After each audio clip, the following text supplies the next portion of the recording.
শনিবার মেসিকে ঘিরে উত্তেজনা যুব ভারতীতে এবং এই উত্তেজনার পারদ শুধু কলকাতায় সীমাবদ্ধ নয়, শুধু গোটা দেশে সীমাবদ্ধ নয়, আন্তর্জাতিক মহলেও আলোচনা শুরু হয়ে গেছে।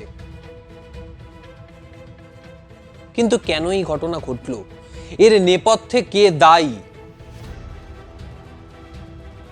এই নিয়ে তো বর্তমান সময়ে চুলচেরা বিশ্লেষণ শুরু হয়ে গেছে।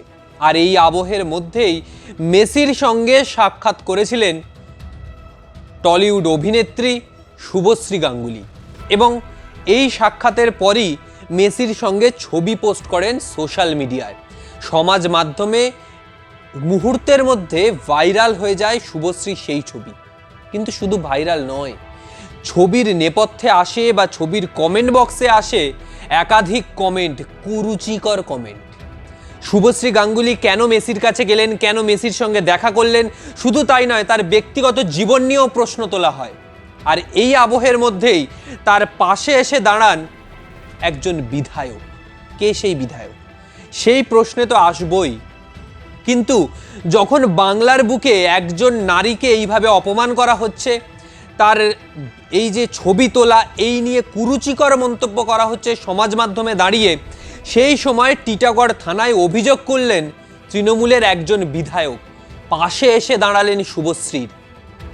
কারণ যে সময় বাংলার মুখ্যমন্ত্রী একজন নারী নিজেই, সেই সময় দাঁড়িয়ে তৃণমূলের একজন বিধায়ক মনে করেছেন যে মেসির সঙ্গে ছবি তোলা কোনো অপরাধ নয়, যে বিশৃঙ্খল পরিস্থিতি সৃষ্টি হয়েছে তার জন্য তদন্ত অবশ্যই হচ্ছে, তার নেপথ্যে বিভিন্ন রকমের বিশ্লেষণও চলছে, চুলচেরা বিশ্লেষণ বলা যায়। কিন্তু এই আবহের মধ্যেই শুভশ্রী গাঙ্গুলি যখন এই ছবিটি পোস্ট করেন, তাকে ঘিরে একাধিক কুরুচিকর মন্তব্য আসে সোশ্যাল মিডিয়ায়।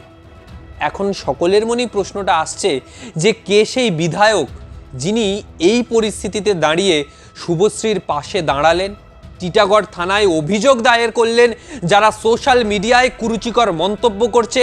শুধু শুভশ্রী নয়, শুভশ্রীর পারিবারিক জীবন, সাংসারিক জীবন, তার সন্তানকে নিয়ে কুরুচিকর মন্তব্য করছে। কে সেই বিধায়ক? অনেকেই এখন বুঝতে পেরেছেন যে তিনি আর কেউ নন, রাজ চক্রবর্তী, অর্থাৎ শুভশ্রীর স্বামী রাজ চক্রবর্তী, যিনি ব্যারাকপুর বিধানসভা কেন্দ্রের বিধায়ক।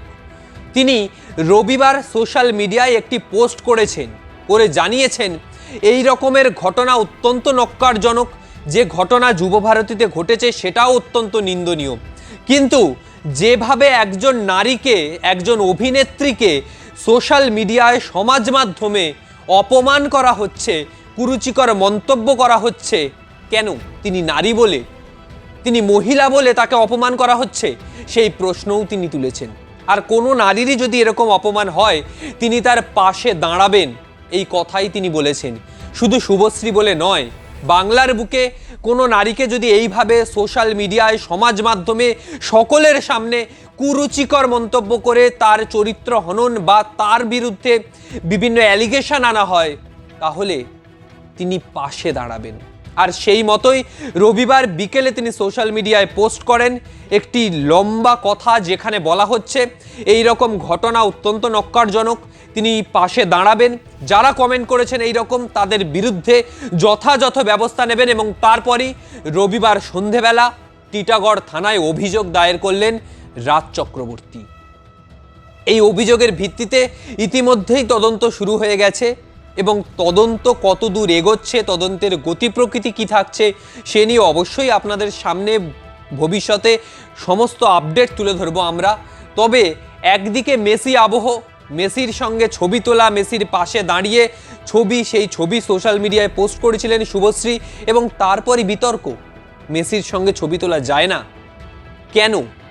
সেলিব্রিটিদের নিয়ে বা মূলত যারা মহিলারা রয়েছেন, মহিলা সেলিব্রিটিরা রয়েছেন, তাদেরকে সফট টার্গেট করা হচ্ছে। আর এই টার্গেট করছেন বিরোধীরা, এই কথা কিন্তু বলছে তৃণমূল। আর এই প্রসঙ্গে মেসি নিয়ে তো চুলচেরা বিশ্লেষণ চলছে, যেখানে হায়দ্রাবাদ করে দেখালো, মুম্বাই করে দেখালো, কলকাতা কেন পারলো না, কলকাতা কেন ব্যর্থ হলো অর্গানাইজ করতে গোটা ইভেন্টটা। যারা নিজেদের পকেট মানি জমিয়ে, নিজেদের কষ্টের অর্থ সঞ্চয় করে মেসির টিকিট কেটেছিল এত হাজার হাজার টাকা দিয়ে, তারা কেন মেসিকে দেখতে পেল না? একবার চোখের দেখা, তাদের কাছে ভগবান মেসি, কেন দেখতে পেলেন না? এ নিয়ে তো বিতর্ক রয়েছে।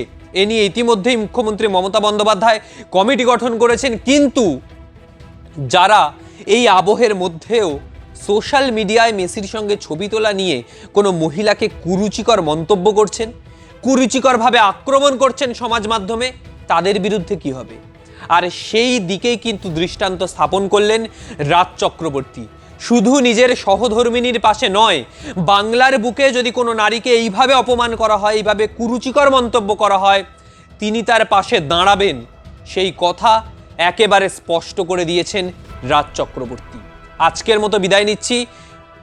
আরও অন্যান্য আপডেট নিয়ে বিভিন্ন সময় চলে আসবো আপনাদের সামনে। নজর থাকুক আর প্লাস নিউজ ডিজিটালে।